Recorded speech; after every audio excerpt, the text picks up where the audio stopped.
Kano mọ̀ tí ń dákọ̀ àwọn gómìnà kan. Yóò dákọ̀. Wọ́n dákọ̀ àwọn ministers and military chiefs. Witness as how? Láti wá ṣerú witness wo ni? Kìíní ẹ̀ náà ojú bákan. Wọ́n wá jẹ́rìí rẹ̀ ni àbí kí wọ́n wá sọ pé àwọn náà lọ́wọ́ ń bẹ̀ àwọn jọ ń ṣe ni. Ẹ já wo nǹkan tó fà mí story. Ẹ̀ka story page 3. Page 3. Kano. Why I want governors, ministers, military chiefs as witness.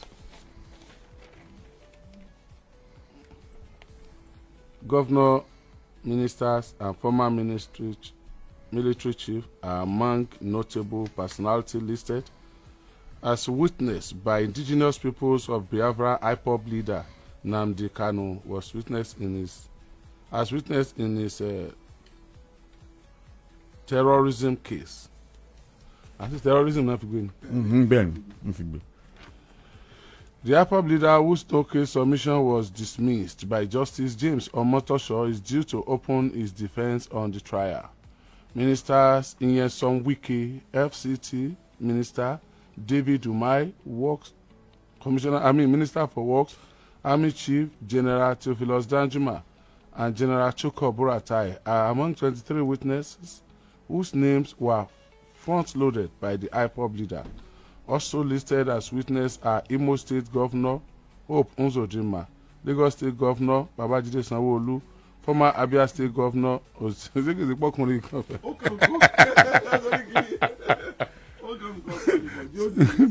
witness ni pé àwọn wọlé lẹ́rìí rẹ̀ o fún gbogbo ohun tó ń ṣe o. In a document filed yesterday, which he personally signed, Kano prayed the court to extend the 6 days earlier granted him to conduct his defense to 90 days. Ntọ́ wà ń bẹ̀ náà nìyẹn. Ó lè ṣe pé bóyá ẹ jẹ́ kẹrù báyìí. Ẹrù dáadáa. Bóyá wọ́n yẹn ti sọ statement kan tó ní í ṣe pẹ̀lú secession tó ṣe pé ó fẹ́ lò ní court of law wípé nǹkan tó ń ṣe yìí àwọn kan ti sọ ọ̀rọ̀ bẹ́ẹ̀ rí a ò lè sọ. For example, pé Danjuma sọ̀rọ̀ ńgbà kan pé ká protect ara pẹ̀lú gun or any other weapon tá a bá ní against àwọn terrorists. Bóyá ó fẹ́ lorú àárín yẹn ni. But Babajide Sanwo-Olu nìkan ni mi ò bóyá ó fẹ́ lò pé Yorùbá náà because kò níṣì tó ṣe fi wọ́n síbẹ̀ ó nìkan ló mọ̀. Bóyá fẹ́ pé Yorùbá náà ti gbérù gbèsè yẹn rí tí ò sí problem. Ṣé Sanwo-Olu wa ló gbé? Ṣé Sanwo-Olu ló gbé? Ṣẹ̀fẹ̀ gbọ́. Abẹ́ gbọ́ jàre. August 2008 ìṣẹ̀lẹ̀ kan ṣẹlẹ̀ tẹ́rù sí bà mí pé a gbọ́dọ̀ fọwọ́ yẹpẹrẹ mú nǹkan tí Nnamdi Kanu sọ. Àwọn main movement for emancipation of Niger Delta tí Henry Oka and the rest of them lead wọn nígbà yìí. Àwọn ment. Àṣírí kan tún sọ wọlé ṣológun pé army general kan and 9 military officer wọ́n jí weapon nílùú ìṣológun wọ́n sì ń tà fún mend. Now they were caught, wọ́n sì set military tribunal fún wọn and they were convicted for life imprisonment. Now in that process yàrá do àwọn sense pé àwọn governor kan náà wà táwọn náà raise support fún mend.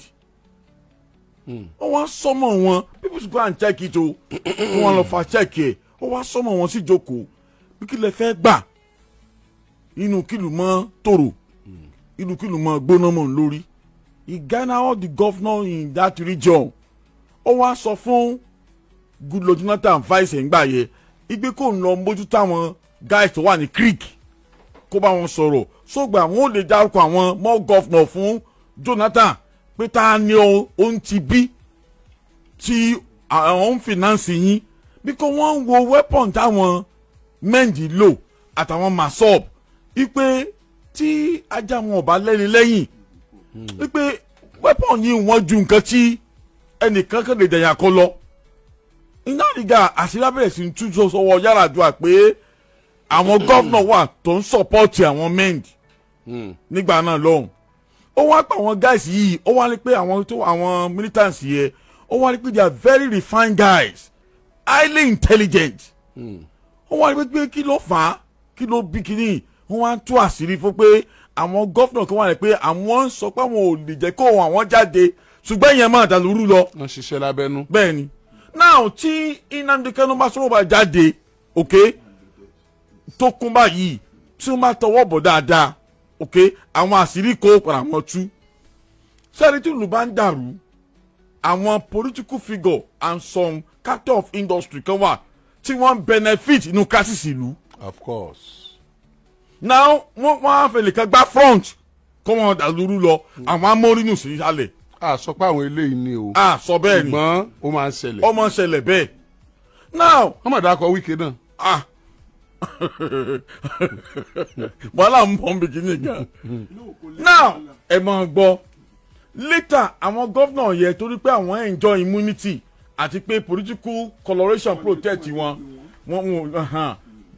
jẹ́ àjọ àkàbẹ̀ wọn ni wípé ẹ má jẹ́ kí agenda àwọn láti paná crisis american kó somersault.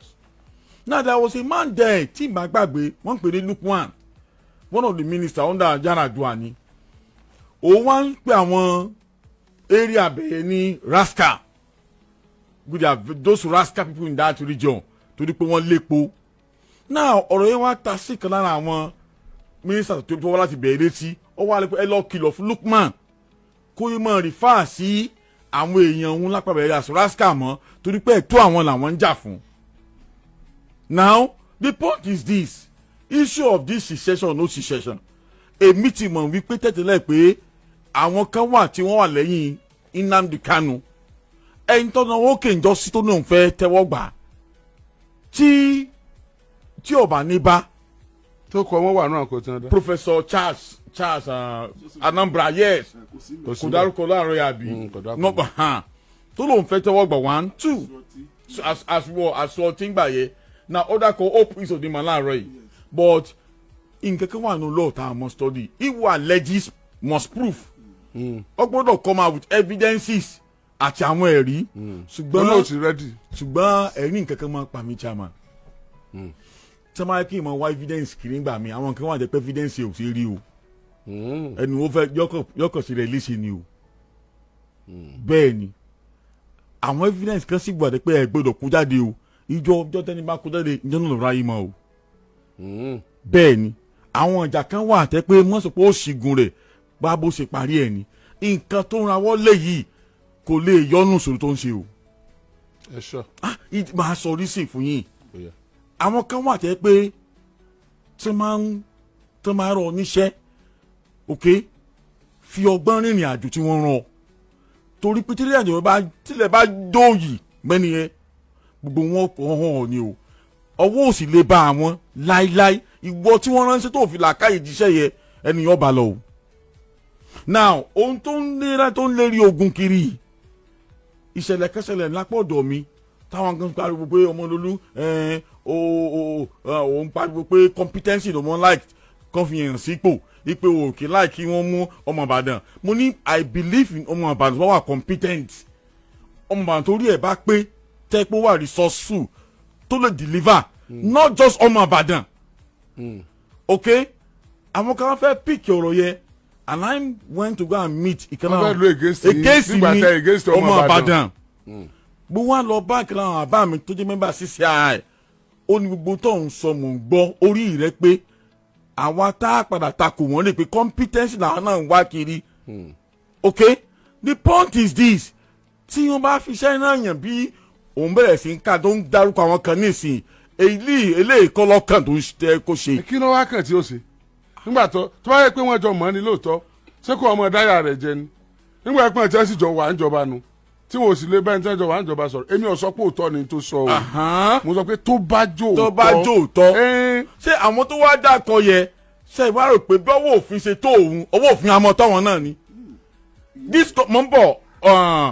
this country and operate selective system of justice system selective justice and operate okay tẹ́ pé àwọn kan ní agbára tẹ́ pé fòsípòfin ṣe strong tó àwọn gangan òfin ni wọ́n kàkà kí òfin mú wọn ìlú ògbóná jẹjẹrẹ o okay because block tó ń belong sí block àwọn alágbára Nàìjíríà ni. tó bá yẹ pé lóòótọ́. tó bá jẹ́ pé lóòótọ́. ilé àwọn tó dárúkọ yẹn wà ń bẹ̀. níbi tọ́rọ̀ Nnamdi Kanu dé dúró báyìí. bẹ́ẹ̀ni. àfi kán ṣẹ́tù ọ̀rọ̀ yẹn politically. kí wọ́n ó yà. wọ́n bá dákọ̀ wọn bá tí wọ́n sì wà ń bẹ̀ òun ò lè pẹ́ ń bẹ̀ mọ́. ṣùgbọ́n tẹ́mi rò ní pé tí wọ́n bá mọ̀ sí lóòótọ́ àwọn ò ti wọ́nà àti bí ó ṣe jáde. àwọn tó dákọ̀ ìsúnmọ́ òkè púpọ̀ wọ́n ní influences tán lè lò. tí ò bá ní tẹ̀lé bá wọn ni o. nǹkan tẹ̀mí rí pẹ̀lú nǹkan yìí. wọn à ní ṣe bíi pé wọn mọ̀ bẹ́ẹ̀ tí ò ní tẹ̀lé bá wọn náà wọ́n ṣe tí wọ́n á pé wọ́n lọ́wọ́ nú ẹ̀ rárá o àwọn sì wá dákẹ́ báyìí bí omi inú àmù látijọ́ yìí. kò mí o. pé àwọn lágbára tí mò ń sọ nípa constitution òfin ò sí fún àwọn tí wọ́n rọ́wọ́ fi yọrí àwọn yẹn gẹ́gẹ́ ló fi àwọn tán ní nǹkan tán jẹ́ high influence individual kó sí tó fi máa fi wọ́n ṣe wọ́n wá ọ̀rọ̀ yìí lọ síwájú tán wà lọ sẹ́yìn tí wọ́n lọ discover pé lótìtọ́ làwọn ẹni wà ń bẹ̀ ibẹ̀ náà ni kéésì yìí máa kú sí. obìnrin kan wá sórí ètò wa lálẹ́ àná láti Abẹ́òkúta láti Ẹ̀gbẹ́ àbí nǹkan. Kwara state ni Ẹ̀gbẹ́ kọ́ bóyá gbẹ́ kínní kan sá lógùn state ni Ogun state ni Ìjẹ̀bú ni bọ̀ ara àwọn orúkọ ó ṣeé ṣe kóbìnrin yẹn wà ń ta.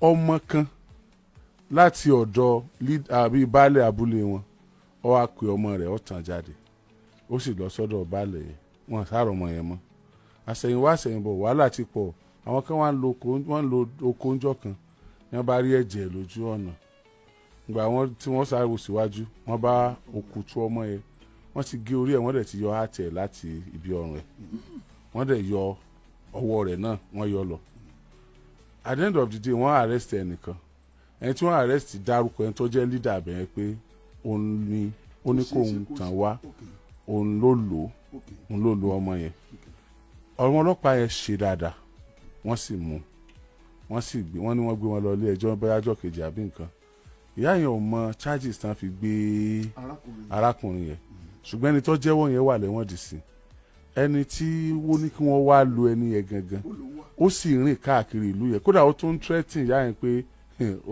ìgbà díẹ̀ ló kù fún ìyá yẹn ò mọ̀ bó ṣe jáde ńlé kò mọ̀ bẹ́ni yẹn ṣe jáde lẹ́wọ̀n irú charges wo náà fi gbé irú kí ló ṣẹlẹ̀ Ogun State ló ti ṣẹlẹ̀ kí ló ṣẹlẹ̀ láti pín ọ̀rọ̀ tẹ́ ń sọ lẹ́yìn láti kí ọ̀rọ̀ Nnamdi Kanu. níjọ́ ní tá à ń sọ̀rọ̀ àti pásítọ̀ mo sọ fún ọ mo ń sọ bí mo ní constitution. Ìgbìlẹ̀ Ìjẹ̀bú.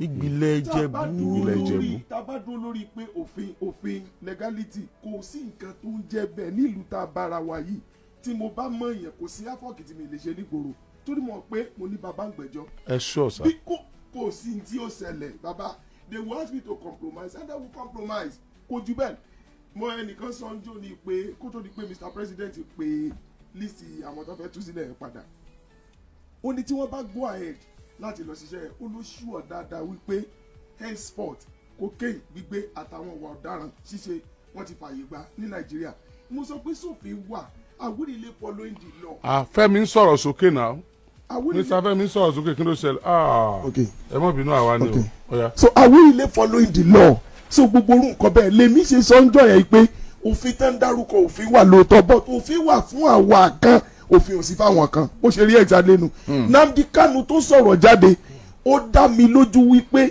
before now DSS wọ́n lè máa sọ̀tọ̀ they must have done their investigation to the extent pé wọ́n mọ àwọn wo ló ń sponsor Nnamdi Kanu but àwọn kò ṣe bá wí ni àwọn tí ò ṣe dákọ̀ so orúkọ tó dárúkọ yìí mo mọ̀ pọ́n tó jù bẹ́ẹ̀ lọ mo fẹ́ assume pé in case tó bá ṣe pé orúkọ yìí bá true o àti ìgbà wọ́n jù bẹ́ẹ̀ lọ but kí ní kan dá mi lójú pé dákun kí ni wọ́n fi dájú máa ṣe kí ni wọ́n fi oníṣòwò tí máa ṣe kí ni wọ́n fẹ́ fi wíkẹ̀ ṣe káṣẹ pé lótìtọ́ tó sọ ó correct orí ẹ̀ náà wọ́n padà fi fọ́ àgbọn. ṣé wọ́n dàpọ̀ tí wàá dájú mà ní. wọ́n dàpọ̀ ẹ̀. so ó fi èyí pé bó ṣe wà yìí ó ti sọ̀rọ̀ yẹn jáde sí láìpẹ́ ẹ̀ nígbọ́n kankan pa ẹ̀ mọ́ òun lè máa ṣe wọn náà o but àwọn yẹn ti lọ ọ́ kó ṣe pé àdéhùn ànígbọ́n kankan pa ẹ̀ mọ́. ó yà lágúná. gẹ́gẹ́ láago 10 àárọ̀ lù láti iléeṣẹ́ rédíò àgídìgbò 88.7 FM Ìbàdàn lọ gba káàdì ìdìbò rẹ. tí wọ́n bá yọ Kanu kúrò lẹ́wọ̀n nísì ta ló sọ pé kò ní kọ́tẹ́sì tó bí a senator ọ̀kọ́ lọ sí House of Rep á dẹ̀ wọlé so irú àwọn tá a mú lọ́wọ́ ní ìsinmi àwọn tá a ràn lọ́wọ́ láti lọ represent wa ní ó ti sòótọ́ ó ti dàrú tó bá correct o but èmi sure pé DSS ó bẹ̀rẹ̀ iṣẹ́ lórí. mà wọn tó dákọ ni ìyẹn Sam Wike David Umahi. Former governor kọ́ni Umahi. Theophilus Danjuma. Umahi minister of works. ní ìṣe ó ti ṣe General Darukọ Buratai. Buratai kan náà ó mọ tó ń sọ fa. Hope Uzodinma. Babajide Sanwo-Olu. High profile individual. Okezi Ipiasu. Former governor. Abubakar Malami. Minister of Justice. No, ó tiẹ̀ sọ pé ó ní list àwọn tó ń sponsor. Director of State Service DSS. DSS. Oluwatosin Ajayi. Yusuf Bichi. Former DG náà nìyẹn náà. Former DG. DSS. Ahmed Rufai Abubakar. Ìyẹn náà ẹni yẹn náà former Director General of the National Intelligence Agency. NIA. Ẹ wá gbà mí. So àwọn high profile individual ó mọ nǹkan tó ń sọ ẹ jẹ́ àwọn ibi tí ó bá dé Bob mo mọ̀ pé tí kìíní ìbá ti ń do tọ̀ lọ wọ́n padà yàwó yẹn ká ẹ̀ náà ni. Tó bá jẹ́ irọ́ ní gbogbo kìíní kí ni òfin ni wọ́n ṣe fún Kano àti lọ́ọ̀yà rẹ̀. Apájúrì nìyẹn wọ́n máa fún lẹ́wọ̀n níbẹ̀ ó ti sọ on the first kìíní nàbí that's possible. Lọ́ọ̀yà rẹ̀ wà ní remand báyìí. Bẹ́ẹ̀ ni yóò ti gbọ́dọ̀ protest ṣe é rí nǹkan tí mo fẹ́ sọ lórí nǹkan tí Nnamdi Kanu sọ. Èmi mọ̀ dájú wípé òun náà lè ṣe ó lè two way ni ó lè orchestrate ẹ̀ kí wọ́n kó gbé okùn ọ̀ràn kó kìbọ àwọn kan lọ́rùn nílùú pé tẹ́ ẹ bá ń wọ́ mi kiri èmi náà wá àwọn tí máa wọ́ àkọ́kọ́ nìyẹn that's one school of thought. Second school of thought ni pé èmi ò lè gbà gbogbo àwọn tí Kanu dákọ ò ní Kanu ń sòótọ́ mentioning people like Babajide Sanwo-Olu èmi ń wò bẹ́ẹ̀ ni o kí ni líǹkì tó fẹ́ láàrin Babajide Sanwo-Olu àti Nnamdi Kanu. Ìwọ no mo fà o èmi àní opinion tèmi ní báyìí now ṣíṣe pé ó ń rèsì issue yìí to paint it to have national outlook kó lè bá capture the whole torí omensan east omensan west omensan north láti capture the entire federation now the thing is this tó bá ń dárúkọ àwọn èèyàn bíi eléyìí ṣé number one ṣé a máa rí pé wọ́n òṣìṣẹ́ káwọn yẹn ṣiṣẹ́ tọ̀ kí kéèsì yẹn lọ lè tó báyìí pé ó jẹ́ pé ó jó òótọ́ fẹ́ jó òótọ́ one àwọn wò bẹ́ẹ̀ ni now ó sì lè jẹ́ pé omi rẹ̀ yóò gbèrò yányán. Bẹ́ẹ̀ni either way no. He mentioned them. He mentioned them for political reason. At least Igbo people for Igbo people to see them as bad people. He doesn't know what he's doing. Is it not assumption làwọn náà sọ. Is it not Buratai that take him to Nigeria? Kano is not stable. As his witnesses to defend.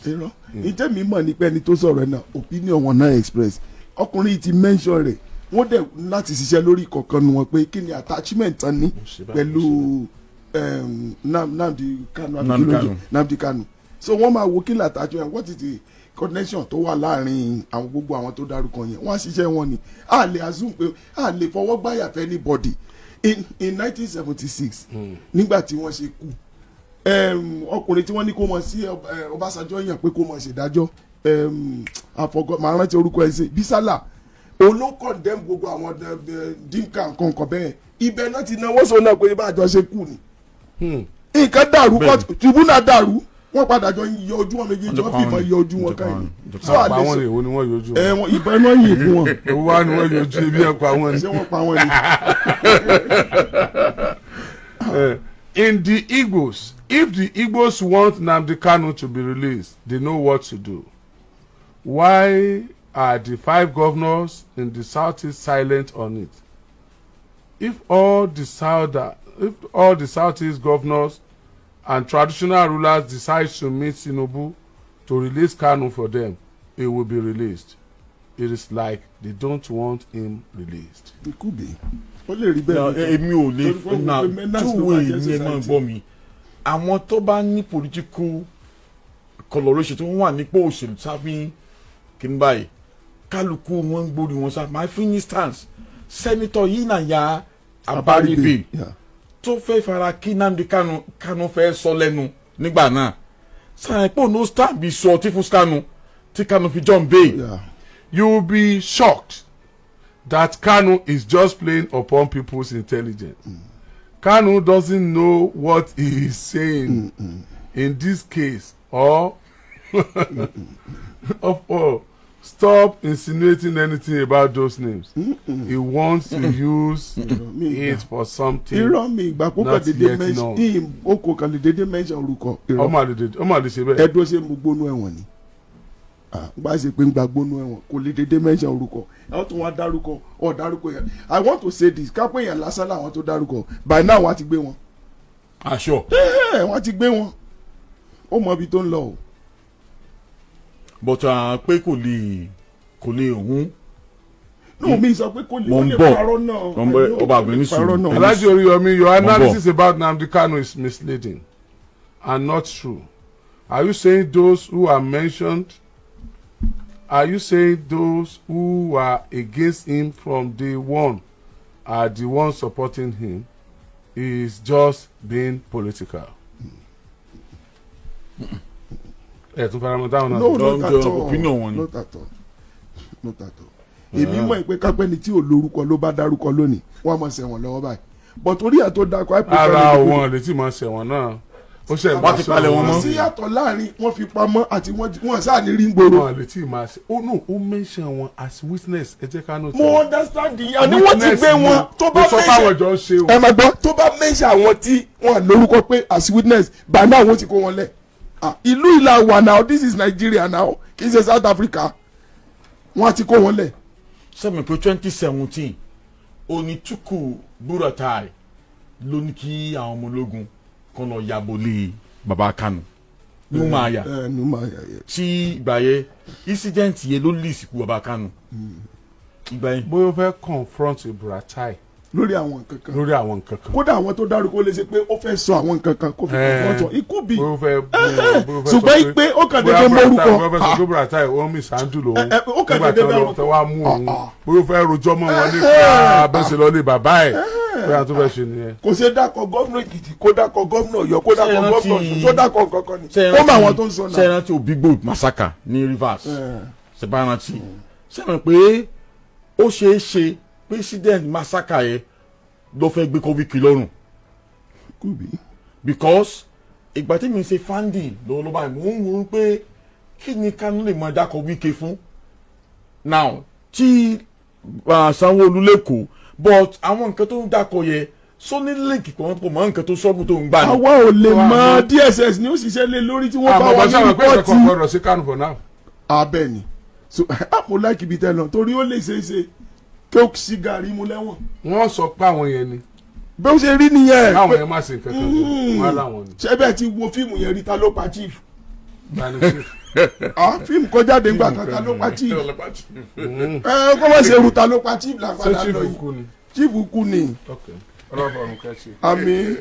ẹ ǹlẹ́ o inú ilé ibi tẹ́ ti ń gbọ́ mi àkó ọjọ́ mẹ́ta ìyá gbogbo yín rèé o àwọn nǹkan oríṣiríṣi tá a mú wá ní ewé ń bẹ bíi tàtijọ́ o ntẹ̀yàn bá wá òun ni ó rí o èèyàn sì mọ́ wáyé lèèyàn fi mọ́ ráyé ìwọ tó fẹ́ ṣàyẹ̀wò sọ̀rọ̀ gbèsè ayé rẹ tó fi àbọ̀ dífá o fẹ́ ṣèbéèrè kan ọ̀rọ̀ rẹ rú ọ lójú ẹlòmíì èèwọ̀ rẹ̀ ni ó mọ̀ jẹ ẹ wò àwọn nǹkan oríṣiríṣi ní eléyìí fún ti cholesterol eléyìí ọṣẹ ẹ̀yọ́nú eléyìí ọṣẹ òkìkí eléyìí ọṣẹ ajé àwẹ̀ ríre ṣemí kó o kú ọṣẹ àtúndè nǹkan ẹ̀yọ́nú ìparẹ́ ẹ̀yọ́nú eléyìí fẹ́ni ó bá ní kọ́ kì bá jẹ́ kọ́ fèrè kò bá jẹ́ kọ́ tó ti pẹ́ kò bá já wù bí ikọ́ fèrè fún àlàyé kúnkún ẹ pè mí o kí n lè sọ nǹkan mi ń bẹ tá à ní rántí nǹkan pọ̀ nọ́mbà mi ní 08059856632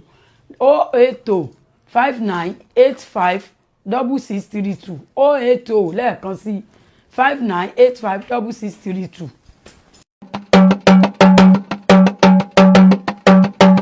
Àràbà TV ojú wa tó lé ojú wa tó kó.